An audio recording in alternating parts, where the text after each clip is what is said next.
দক্ষিণ চব্বিশ পরগনার ক্যানিং থেকে গ্রেপ্তার সন্দেহভাজন জঙ্গি। ধৃত ব্যক্তি তেহরিকি মুজাহিদিনের সদস্য বলে অনুমান। ধৃতকে আলিপুর আদালতে পেশ করার পর ট্রানজিট রিমান্ডে কাশ্মীর পুলিশের হাতে তুলে দেওয়া হয়েছে। 31শে ডিসেম্বরের মধ্যে কাশ্মীরের সংশ্লিষ্ট আদালতে জঙ্গি সন্দেহে ধৃত জাভেদ আহমেদ মুন্সিকে পেশ করার নির্দেশ আদালতের। রায়গঞ্জে শুরু হয়েছে 91তম কুলদাকান্ত চ্যাম্পিয়ন শিল্ড এবং Tarapada Memorial runners up cup football tournament 2024। Raiganj town club ময়দানে মঙ্গলবার এই টুর্নামেন্টের উদ্বোধন করা হয়েছে। রবিবার পঞ্চম পর্বের সেমিফাইনালে পরস্পরের মুখোমুখি হয় ইস্ট বেঙ্গল বনাম কল্যাণী নেচার পিওর। প্রথমার্ধের ফলাফল 0-0, দুপক্ষের মধ্যে চলে হাড্ডাহাড্ডি লড়াই। দ্বিতীয়ার্ধে ফলাফল হলো 1-1। টাইপ ব্রেকারে 3-2 গোলে ইস্ট বেঙ্গলকে পরাজিত করে জয়ী হয় Kalyani nature pure.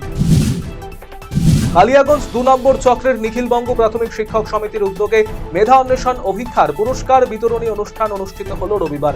Seth colony প্রাথমিক বিদ্যালয়ে রবিবার দুপুরেই পুরস্কার বিতরণী অনুষ্ঠানের আয়োজন করা হয়। দ্বিতীয় থেকে পঞ্চম শ্রেণীর ছাত্রছাত্রীদের নিয়ে গত 22শে সেপ্টেম্বর অনুষ্ঠিত হয়েছিল এই মেধা অন্বেষণ অভিক্ষা। এই মেধা অন্বেষণ অভিক্ষায় সফল ছাত্রছাত্রীদের হাতে এদিন পুরস্কার তুলে দেওয়া হয়। সংগঠনের সম্পাদক অয়ন দত্ত সহ অন্যান্যরা উপস্থিত ছিলেন এদিনের এই অনুষ্ঠানে।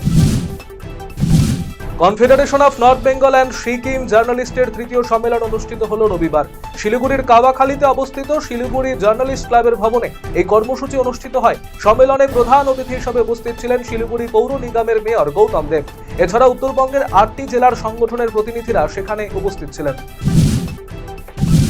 উত্তর দিনাজপুর জেলার করণদিঘি ব্লকের আলতাপুর ও করণদিঘি 2 নম্বর গ্রাম পঞ্চায়েতের বিহিনগর, মাছল সহ ডুমরাডাঙ্গি ও করণদিঘির বড় পারগাঁও গ্রামের শ্মশানের প্রাচীর তৈরির কাজের শিলান্যাস করলেন করণদিঘির বিধায়ক গৌতম পাল। বিধায়ক জানিয়েছেন, প্রায় 36 লক্ষ টাকায় 3টি শ্মশানের সীমানা প্রাচীর তৈরির কাজের শিলান্যাস করেন তিনি। এই অনুষ্ঠানে বিধায়ক ছাড়া উপস্থিত ছিলেন বিশিষ্ট সমাজসেবী শ্যামলাল মাহাতো, পঞ্চায়েত প্রধান সহ এলাকার বিশিষ্ট ব্যক্তিরা। সরকারি এই উদ্যোগে যথেষ্ট খুশি 3টি এলাকার মানুষেরা।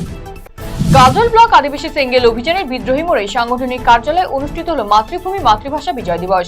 এদিন সিধু কানু বিরসা মুন্ডার ছবিতে মাল্যদান করে শ্রদ্ধা জানান তারা।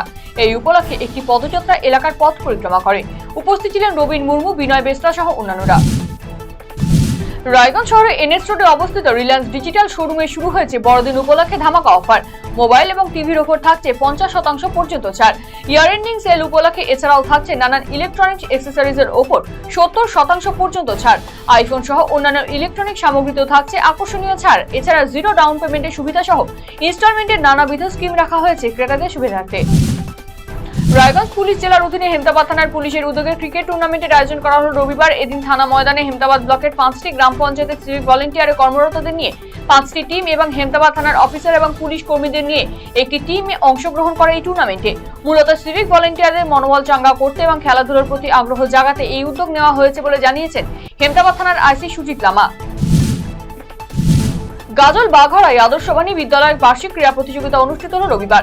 ছাত্রছাত্রীদের নিয়ে নানান ধরনের ক্রীড়া প্রতিযোগিতা অনুষ্ঠিত হয়। দৌড় সহ অন্যান্য ইভেন্টে অংশ নেয় তারা।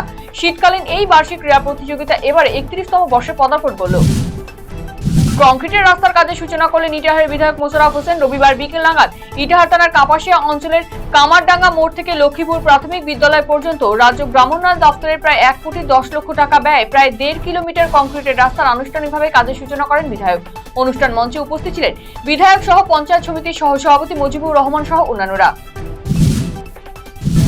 দখল করে রাখা জায়গায় উচ্ছেদ অভিযান প্রশাসনের আদালতের নির্দেশে পুলিশ প্রশাসনের উপস্থিতিতে জবরদখল হয়ে থাকা জমিতে উচ্ছেদ করা হলো।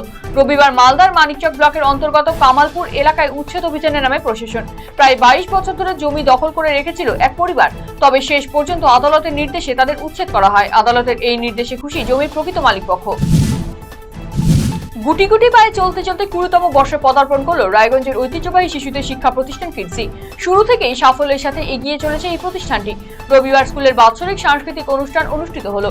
রায়গঞ্জের ইনস্টিটিউট মঞ্চে এই অনুষ্ঠানের আয়োজন করা হয়। অনুষ্ঠানে ছোট ছোট শিশুদের উপস্থিতি ছিল চোখে পড়ার মতো। বিভিন্ন ইভেন্টে তারা অংশগ্রহণ করেছিল।